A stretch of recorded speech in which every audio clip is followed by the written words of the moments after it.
Hello and welcome to another episode of What's New. As always, me and Riley are here to bring you another episode of entertainment. And today, who are we interviewing? Yes, today we're interviewing a very important person in the Queanbeyan region and just, in fact, anywhere really, Fiona Senior Conroy. Would you like to say hello, Miss Fiona? I would love to say hello. Look, boys, it's lovely to be here this afternoon. Thank you very much for allowing me the opportunity to join you on your podcast. Cool. Do you want to dive straight into the questions? I'd love to dive in. Let's go. Would you like to start it off, Riley? To start it off, we got a pretty interesting one. Do you know anything about the Bungendore High School that's coming up and getting built soon? Look, I get to know a little bit about all of the schools. It's going to be fabulous to see lots of things around our town. We've got lots of construction happening across our schools in the community. At the moment, we've got a new school coming at Googong, a primary school. We've got a new school coming at the high school over at Jerrabombra. And we've got a new high school coming in at Bungendore High School. Yes. So at the moment, go ahead. That will be very nice for students looking to find a high school nearby. Yeah, it will be. It'll service the Bungendore community, and what's really exciting about that at the moment is we've just advertised for the principal positions for those schools for the start of 2023 school year when the students are coming, but we will really be looking for that person to start next year. So those principals will come on board next year and they'll be ready to learn alongside people like Mr. Marshall and our other principals in the Queanbeyan network working towards the establishment of 3 brand new schools for our community. Cool. That's very cool. Another quick question about Bungendore. Do you know how possibly big it is going to be and whereabouts in Bungendore it's going to be? So I think there's at the moment that it's planned to be just opposite and near the primary school because the primary school and the high school will work together. Okay. But ultimately, that decision still yet to be made from government. I haven't actually made the final decision. I think there's some conversation with council and a number of other people around that at the moment. Cool. But, that's pretty much where it's up to. There's lots of things happening around that, and I know that this week in Parliament they were actually talking about all of the 3 new schools. And on Monday, or earlier this week, I actually got to go out to each of the 3 sites with the current local member, Mr. Barilaro, and the Minister for Education. We also met up with Bronnie Taylor, who's the Minister for Women, and we got to meet up with the Deputy Premier, Mr. O'Toole, who's from the Orange area. Wow. That's pretty interesting, actually. Yeah. Yeah, it is pretty interesting. Yeah. Because everyone probably in the Captain's Flat thinking, is Bungendore even going to get built anytime soon? And looks like 2023 maybe. Yeah, well, that would be some construction happening in 2022. How about that? It'll be a bit exciting. So there's lots of planning on it at this stage. They're still in planning. They haven't actually started to dig anything. So when that happens, I'll let you boys know and we can have another podcast then. Yeah. Sounds good. Second question is, what does a director do? What does a director of educational leadership do? I often ask myself that. I think it's very much like being a principal, if that makes sense. Oh, yeah. So I have lots of schools. I have 20 schools, 15 that are currently built at the moment and several that are on their way.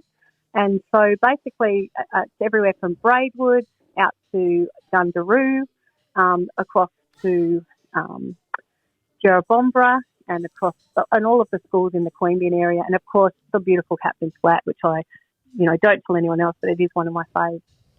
And I do enjoy my trip out to the flat and a chance to talk to you when I get out there. Yeah. So really my job is to provide educational leadership and support for the principals of the schools so that we can do the best we can to support your learning at school. So I do a lot of things to do with curriculum and supporting teaching and learning and teacher professional development. I work with the community around.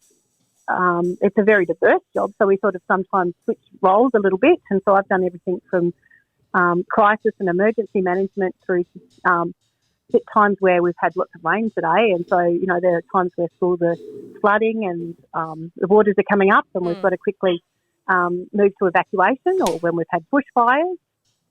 I go into the emergency operations team with police and fire and health and ambulance and all those sorts of exciting people, and we all sit around and work out how we can all help each other to make sure that students are safe at school and that we're able to continue to work on. So I've been on a COVID task force team that helps support that as well in my work. So the work's very different. So everything from the sorts of things that we do to teach in the schools, the way that we can keep you safe in terms of your work, how I can develop and make our principals the best teachers that they can be and the best school leaders that they can be. And then the opportunity to work with some of the students and that's also the best part of my day is when I get to come and visit schools and have a chance to sit alongside students and find out what they're doing in their classrooms and how we can make schools a better place.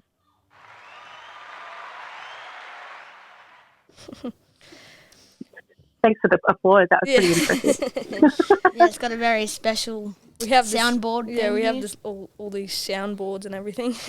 I love that. I think I need a soundboard in my car because I spend a lot of hours in my car with my laptop travelling around and a mobile phone. So I do a lot of diverse things in my day, which is kind of what makes the job exciting. It's a bit of fun. Yeah. Every day I start with a plan, and it doesn't always end up with the way that you plan it out, but that's no different to any other work. But it's a great job. It's I'm a teacher first, and then a principal. So it's about walking in and out of each other's schools and looking at ways in which we can, do the best that we can for every child in our schools. Yeah. Do you want to do another question, Riley? Okay. Bit of a fun one here. Is there any interesting or funny stories that you would like to share with us about another school or just anything about your job? Oh, funny stories. Look, there's always a bit of joy in the job, a bit of fun. The other day when we were out with the minister and everything, we were trying to walk across the new Jerrabomba High School paddock, and the grass out there, as you know, because there's been a lot of water around, it's pretty long. So we were walking through a paddock, and it was almost higher than our shoulders. I think the grass was walking through, and I was looking around, going, I wonder if there's going to be any snakes in here. Oh God! And then we didn't actually see any, but I was actually quite slightly amused for a little bit, so that was fun. Another time that I've had a bit of an exciting time was the day that we had to evacuate Captain's Flat, and I think you all had to be called, and parents came to collect you up. Oh yeah, that was ages ago. Yeah, when the water was coming up. Yeah. And the teachers were at that time a little bit stranded, so I was with the SES and police, and we were looking at ways that we could get the teachers out if we had to, and so that they weren't stuck in Captain's Flat overnight without their families. Yeah, I remember that was pretty havoc. We got to school, everything was fine, started raining, and the next minute, dads and mums just start walking in the door, and we're like, oh, looks like people get picked up early. Yeah, it was pretty exciting. So at our end, I was trying to get the teachers home safely. So one of the things that was happening was the SES were working out whether we had to get a helicopter in to go and get them, and I was pretty excited about that. I thought that would be pretty good. But in the end of the day, when we drove down to the road, I met them with the SES to escort the teachers across the water safely that day, and with the police, and we were all down there, and the teachers could drive through because they were in big four-wheel drive, so it was awesome. Yeah. But yeah, it was a bit of fun. A bit of fun. There's always a great day in this job. Yeah. Alrighty. Alex, would you like to take the next question? Yeah. What area do you cover that's possibly close to you, or just what area do you cover in usual? So we belong to what's an area called the Queanbeyan Principals Network. So that's Gundaroo, Sutton. It goes down to Braidwood, Bungendore, Captain's Flat, across through Queanbeyan East, Queanbeyan West, Queanbeyan South and Queanbeyan Public School, Queanbeyan High, Caraba High, Finnegan School of Distance Education, the Tiriweri School, which is a K-12 special school. We have Jerrabomberra Public School. We have the new schools. We have Collector Public Schools. So we have Googong Primary, Jerrabomberra High and Bungendore High coming on. And, yeah, all of those schools are part of our network. So I'm very lucky to live in Queanbeyan and to be able to work in the area that I get to travel around those schools each and every day. But we're part of what's called Rural South and West, and it's a great place to work. And the executive director who's above me is called Mr. White, and he's in charge of 78% of New South Wales geographically. Jeez. So it stretches across all the southern border, across Victoria, out across to the Queensland border on the north, but all of Western New South Wales. And I'll bring a map out next time I'm there and show you how big our area is. So last week I was actually in Orange, working up in Orange with all of the directors from that area. My older brother lives up in Orange. That's a nice part of the world, but there was a lot of water out there too. Yeah. Okay, so a pretty interesting one here. Where did you start teaching or like get your first principalship? Look, I started teaching many years ago now. I've been working for about 33 years with the Department of Education. Jeez, that's and a lot. It's a long time. And I started, my first part of my teaching career was a place called Lake Keekfurt Sport and Recreation Camp. And so I used to be one of the camp coordinators at a sport and rec camp out near between Gunnedah and Tamworth. And then after that, I went to Gulaganbone Central, and then I was an assistant principal up at Canamble, which is in far northwest New South Wales, and up at Walgett Public School, I was a deputy principal. And then I got to open a brand new school on the Central Coast at a place called Blue Haven as a principal. And we started with 400 students and grew to 1,400 students in less than 4 years. Wow.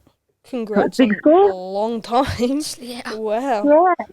So, and in the middle of all of that, I'd also been a principal of a small school out at Quambone and at Corinda, similar to what Captain's Flat is.